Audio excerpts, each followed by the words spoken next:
olvidadas y reemplazadas hacia los muros no existentes del nuevo hombre, del territorio nuevo, de la nueva resurrección.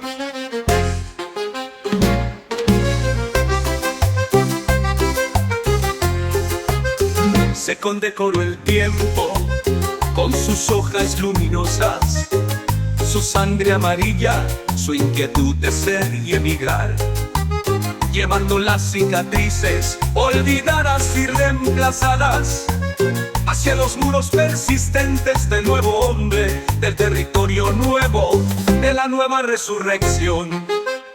El otoño es amarrarse en la cintura, nieve, viento, escondido en el silencio, enredarse para siempre en el árbol de siempre, convertirse de pronto en olor a lluvia, tierra, a nido mojado.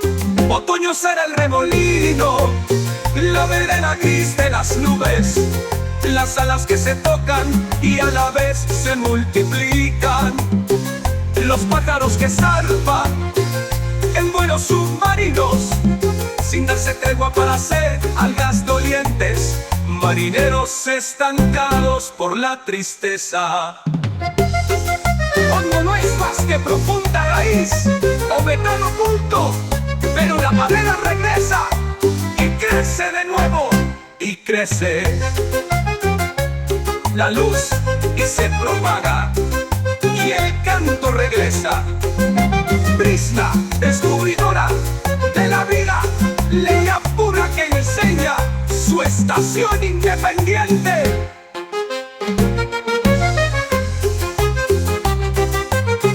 El otoño no es más que profunda raíz o metal oculto, pero la madera regresa y crece de nuevo, y crece la luz y se propaga, y el canto regresa.